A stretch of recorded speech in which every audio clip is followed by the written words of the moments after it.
Und wir haben die Wiener Grünen-Chefin Maria Vasilako für heute Abend zu uns ins Studio geladen. Sie wollte nicht kommen. Ich begrüße bei mir jetzt aber die grüne Bundessprecherin Eva Klawischnik. Guten Abend. Vielen Dank fürs Kommen. Schönen guten Abend. Ich komme immer gern zu Ihnen. Frau Dr. Klawischnik, Frau Vasilako hatte ihren Rücktritt angekündigt, sollte es zu Verlusten kommen. Wörtliches Zitat. Jetzt ist es zu Verlusten gekommen, knapp 1 Prozentpunkt minus, ein Mandat weniger. Aber Frau Vasilako bleibt. Klassische Altparteien-Sesselkleberei heißt es jetzt von vielen, und haben die nicht recht? Ich denke, dass man schon die Rahmenbedingungen dieser Gemeinderats- und Landtagswahl auch mit berücksichtigen muss. Also ich habe Maria Vasilako erlebt als eine Stadtpolitikerin, die sehr mutig war, auch die wirklich viele Akzente auch gesetzt hat. Im Gegensatz zur SPÖ im Übrigen. Was hat man sich gemerkt von SPÖ-Projekten in diesen letzten 5 Jahren? Das hat sie gut gemacht. Und die Wahlauseinandersetzung selber war halt einerseits sehr überschattet von einem dominanten Thema, die Flüchtlingsfrage. Andererseits aber auch, wer wird Nummer 1 in Wien? Das habe ich schon mehrmals erlebt, aber jetzt war es in Wien wirklich dramatisch. Und ich glaube, sie hat dieses Minus eigentlich nicht verdient. Und die Wählerinnen und Wähler waren eigentlich sehr zufrieden mit ihr. Deswegen sehe ich keinen Grund für diese sie. Situation hat man aber Ende August, als sie das gesagt hat, auch schon gekannt. Sie hat es trotzdem gesagt. Jetzt schreibt der Standard zum Beispiel heute, steht Vasilako nicht zu ihrem eigenen Wort, schadet sie nicht nur der eigenen Glaubwürdigkeit, sondern auch der ihrer Partei. Wer sollte Ankündigungen von Politikern noch ernst nehmen? Glaubwürdigkeit ist ein sehr wichtiges Thema, da haben Sie vollkommen recht, das teile ich. Ja. Sie hat aber auch selber gesagt, dass das aus ihrer Sicht kein Glanzstück war, dass es vermutlich auch ein Fehler war, das so zu sagen. In dieser zugespitzten Situation als eine erfolgreiche Vizebürgermeisterin, das auf das zuzuspitzen, war vielleicht auch emotional bedingt. Ich habe die Veranlassung dazu nicht gesehen und ich sehe sie nach wie vor nicht. Ich finde, sie sollte jedenfalls die Wiener Grünen in Koalitionsverhandlungen führen. Aber wenn das mit dem Duell stimmt, dass die Grünen jetzt die Stimme gekostet hat, wie jetzt alle Grünen sagen, warum haben sie dann eigentlich bei den Bezirksvertretungswahlen auch verloren? Da gab es kein Häupe-Stache-Duell. Da haben Sie teilweise recht. Also ich habe mir das jetzt auch näher angesehen. Ich glaube, es war in manchen Bezirken auch eine sehr, sehr präzise Analyse der Wählerinnen und Wähler, was die Bezirkspolitik betrifft. Also Währing zum Beispiel hat sehr große Zugewinne gegeben. Da ging es um die große Parkpickerl-Diskussion. Das ist jetzt für ganz Österreich vielleicht nicht so relevant. Neubau, ihr stärkster Bezirk, der einzige mit Bezirksvorsteher mit Grünem, hat fast 5% verloren. Auf sehr hohem Niveau, 40%. Ja. Fast 5 Prozentpunkte verloren. Ja, muss man sich sicher sehr genau anschauen. Aber ich denke trotzdem, dass die Fragen, wo wir uns ganz explizit für Lebensqualität und für eine Erleichterung der Lebenssituation von Menschen stark gemacht haben, dass das auch gewirkt hat. Siehe 18. Bezirk zum Beispiel. Aber wenn man sich die Stimmverteilung ansieht, dann sieht man ja ziemlich genau, wo das Problem der Grünen liegt.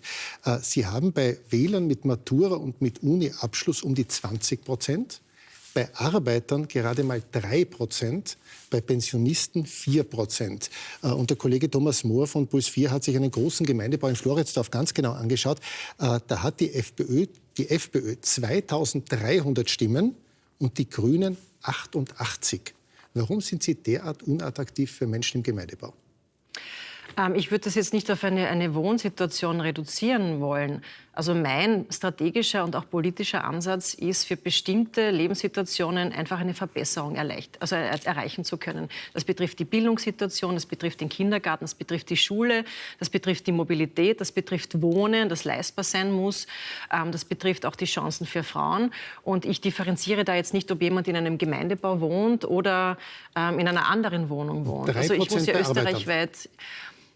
Wir haben, was Sie sicher nicht bestreiten können, über die letzten Jahre und über all die Landtagswahlen, die es jetzt gegeben hat, ob das jetzt Gemeinderatswahlen waren, Wirtschaftskammerwahlen, ÖH-Wahlen, wir haben überall Menschen und ihr Vertrauen dazu gewonnen. Wien ist jetzt die erste Wahl, wo es prozentmäßig, also bei stärkerem Wählerinnenbeteiligung zurückgegangen ist. Bei all diesen Wahlen zeigt sich, dass Sie bei Menschen mit Uni-Abschluss und Matura einen sehr, sehr viel höheren Zuspruch haben als bei Menschen mit niedrigerem Bildungsabschluss und bei Arbeitern. Sind Sie eine derartige Kopfpartei? Nein, ich würde das nicht als Kopfpartei bezeichnen. Na, wo ist denn das Wir haben Problem? eine sehr polarisierte Auseinandersetzung gehabt über internationale Flüchtlingsfragen, wo, glaube ich, sehr viele Menschen auch sehr verunsichert waren, wo auch Ängste massiv befeuert worden sind, also ganz massiv. Also wir haben hier auch Haltung auch gezeigt. Und mein wichtigster Ansatz ist auch wirklich Lösungen und Erleichterungen für Lebenssituationen zu bewirken, nämlich auch wirklich in Regierungen zu bewirken und nicht nur darüber zu reden. Aber das nehmen Ihnen offenbar Menschen in schwierigeren Lebenssituationen nicht ab. Der grüne Routinier Peter Bildt sagt, Sie haben kein Angebot für Protestwähler, Sie haben kein Angebot für FPÖ-Wähler, Sie werden als Dachgeschosspartei wahrgenommen. während unterm Dachgeschoss den Menschen das Haus zusammenbricht. Den Vorwurf möchte ich nicht gelten lassen. Also ich gehe persönlich auch sehr offen auf Augenhöhe auf alle Menschen zu. Ich differenziere da nicht. Ich möchte auch keine Gruppe ausschließen, im Gegenteil.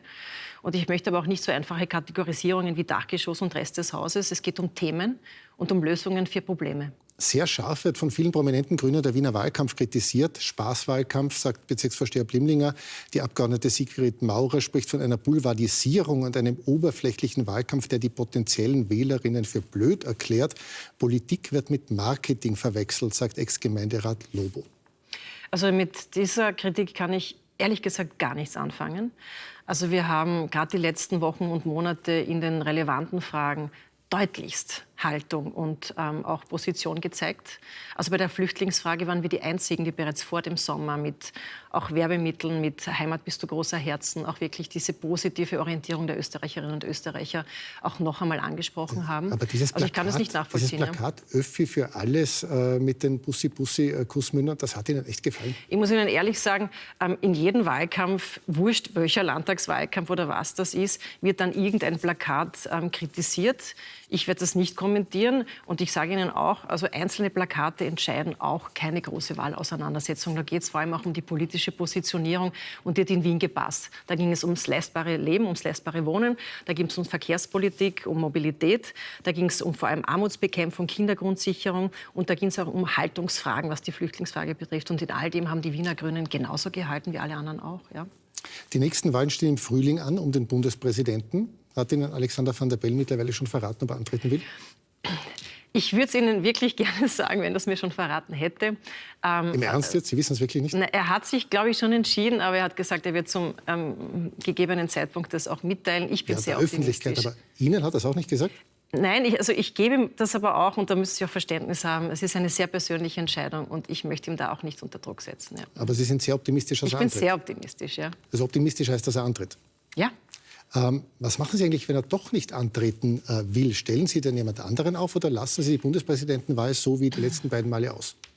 Das möchte ich mir noch überlegen, aber ich glaube, dass sich grüne Wählerinnen und Wähler schon erwarten, dass wir eine Alternative anbieten und ich tendiere stark in diese Richtung. Auch wenn sich ÖVP und SPÖ auf eine gemeinsame Kandidatin oder Kandidatin wie zum Beispiel Frau Gries einigen sollten? Ja, dann auch, ja, explizit. Vielen Dank für den Besuch im Studio. Danke sehr.